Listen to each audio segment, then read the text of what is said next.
আড়ং ও প্রাণসহ বেশ কটি প্রতিষ্ঠানের দুগ্ধজাত পণ্যে ক্ষতিকর বেনজোয়িক অ্যাসিড পাওয়া গেছে। ঢাকা বিশ্ববিদ্যালয়ের ওষুধ প্রযুক্তি বিভাগের এক গবেষণায় মোট 7টি পণ্যে মিলেছে এই উপাদান। বিশেষজ্ঞরা বলছেন বেনজোয়িক অ্যাসিড শরীরের রোগ প্রতিরোধক ক্ষমতা পুরোপুরি নষ্ট করে দেয়, পাশাপাশি দেখা দিতে পারে বড় ধরনের রোগে আক্রান্ত হওয়ার আশঙ্কা।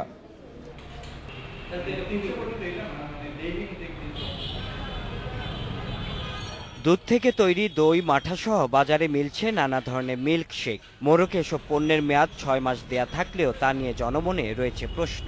আমি দেখি কি কখন তৈরি হয়েছে, তৈরি দুইটা নেই না, নগদ দিয়ে 1-1.5 মাস তৈরি হয় তখন এটা নেই। হয়তো খাচ্ছে, খাওয়ার পরে মনে হইতেছে যে তার কাছে এটা নষ্ট বা ডেট ওভার হয়ে গেছে, কিন্তু আসলে গাইডেড ঠিক আছে। এরকম অনেক কাস্টমার একটা কমপ্লেন করে বসে।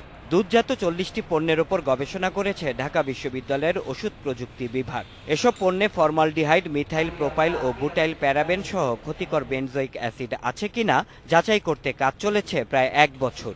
ফরমালডিহাইড না পাওয়া গেলেও 7টি পণ্যে প্রিজারভেটিভ হিসেবে বেনজোয়িক অ্যাসিড পেয়েছেন গবেষকরা। মিল্ক এবং মিল্ক লাইক প্রোডাক্টগুলো ইনডিসক্রিমিনেটলি মানে হিউজ ভলিউমে ইউজ করা হয়। এই ধরনের প্রোডাক্টে কখনো প্রিজারভেটিভ থাকবে না। বিশ্ব স্বাস্থ্য সংস্থা এবং খাদ্য কৃষি সংস্থার নিষেধাজ্ঞা থাকলেও 7টির মধ্যে 6টি পণ্যে বেনজোয়িক অ্যাসিড পাওয়া গেছে অতিমাত্রায়। এসব পণ্যের মধ্যে আছে রাজ ও ডিজিটাল মাঠা, আরডি বানানা ও ম্যাঙ্গো মিল্ক, আড়ং ম্যাঙ্গো মিল্ক এবং প্রাণ লাচ্ছি। তবে আড়ং দইয়ে বেনজোয়িক অ্যাসিড আছে সহনীয় মাত্রায়। ক্ষতিকর এই উপাদান শরীরের রোগ প্রতিরোধ ক্ষমতা নষ্ট করে দেয় বলে সতর্ক করেছেন এই গবেষক। যেমন অ্যান্টিবায়োটিক ইনএফেক্টিভ হয়ে যাবে, মানুষের কোনো ইনফেকশাস ডিজিজ ভালো হবে না। যেমন নিউমোনিয়াতে আগে আমরা অ্যাম্পিসিলিন ইউজ করতাম বা অ্যামক্সিসিলিন, এখন কাজ করে না, এখন আমাদের সেফট্রায়াক্সন ইউজ করতে হয় এবং দেখা যায় যে সেফট্রায়াক্সন অনেকের কাজও করে না। এ বিষয়ে প্রাণ ও আড়ং কর্তৃপক্ষের সাথে কথা বলতে তাদের প্রধান কার্যালয়ে গেলে দায়িত্বপ্রাপ্ত কর্মকর্তা নেই বলে কেউ কথা বলতে চাননি। তবে প্রতিষ্ঠান দুটি জানিয়েছে আরও পরীক্ষা নিরীক্ষার পর এ বিষয়ে তাদের বক্তব্য জানানো হবে। হতে পারে, কিন্তু আমরা নিজেরা আরেকটু ফার্দার ইনভেস্টিগেশন করে দেখি, দেন আমরা বলবো যে ঠিক কি ঠিক না। Shaon Hasnat, independent news, Dhaka. এই বিষয়ে বিস্তারিত জানতে কথা বলছি ঢাকা বিশ্ববিদ্যালয়ের ওষুধ প্রযুক্তি বিভাগের অধ্যাপক আবু সারা শামসুর রৌফের সাথে।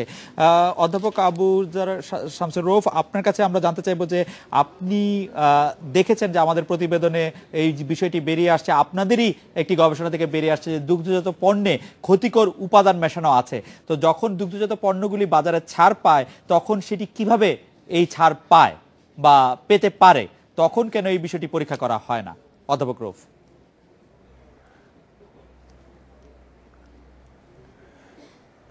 আসলে এই কাজটা করা উচিত হলো বিএসটিআই এর, কিন্তু বিএসটিআই বলে থাকে তাদের জনবল কম, এটা হলো একটা সমস্যা। আর দ্বিতীয় হচ্ছে আমি মনে করি তৃতীয় বিশ্বের দেশে সরকার সবকিছু কভার করতে পারবে না।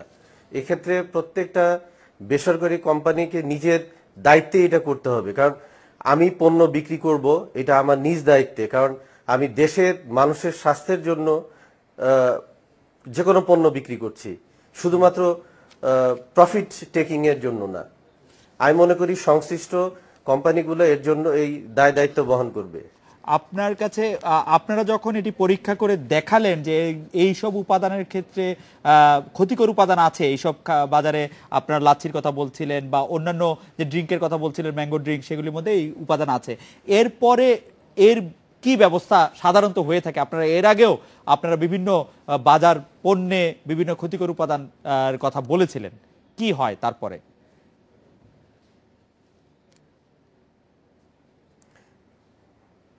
যেটা হলো যে বেনজোয়িক অ্যাসিড, এটা এক ধরনের মানে এটা হলো 1930 শতকে এটা অ্যান্টিবায়োটিকের বিকল্প। তখন অ্যান্টিবায়োটিক আবিষ্কৃত হয় নাই, তখন এটা ব্যবহার হতো। পর্যায়ক্রমে যখন অ্যান্টিবায়োটিক আসে তখন এই 1930 শতকে এটা অ্যান্টিবায়োটিকের বিকল্প, তখন অ্যান্টিবায়োটিক আবিষ্কৃত হয় নাই, তখন এটা ব্যবহার হতো। পর্যায়ক্রমে যখন অ্যান্টিবায়োটিক আসে তখন এই benzoic acid, methyl paraben, propyl paraben এদেরকে বাদ দিয়ে দেওয়া হয়, এবং কারণ এদের খুব কম কনসেন্ট্রেশনে এরা প্রিজারভেটিভ হিসেবে কাজ করে।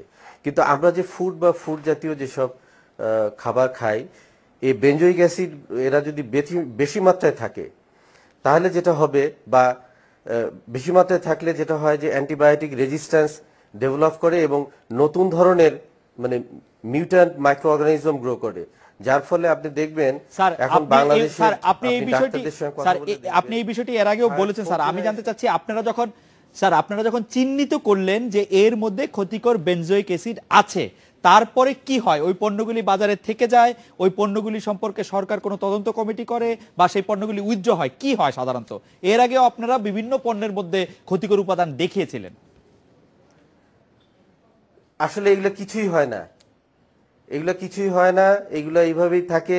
কোম্পানিগুলা, আপনি জানেন কিছুদিন আগে প্রাণের হলুদে লেড পাওয়া গিয়েছিল।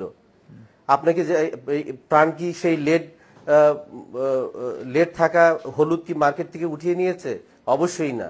বাংলাদেশে আসলে কেউ প্রতিকারের ব্যবস্থা নেয় না, ওর ঘাড়ে দোষ চাপিয়ে দেয়। তো স্যার আপনারা এরকম চিহ্নিত করে যাবেন, তারপরও সংশ্লিষ্ট কর্তৃপক্ষের যে টনক নড়ে না, সেই ক্ষেত্রে আপনি এটা কি বলবেন?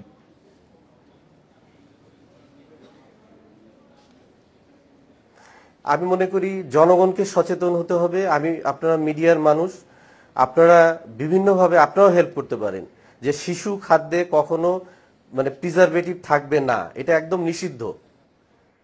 তারপরেও যদি বিক্রি করে, জনসচেতনতার কোনো বিকল্প নেই। আর আমি আপনাদের মাধ্যমে সরকারের কাছে আবার আহ্বান জানাবো, সরকারের যেমন BCSIR আছে, আপনার BST আছে, বিভিন্ন আরো মেশিনারিজ আছে, তাদেরকে ইউজ করে দরকার পড়লে আপনারা সরকার পাবলিক বিশ্ববিদ্যালয়গুলোকেও ব্যবহার করতে পারে। স্যার আপনাকে ধন্যবাদ।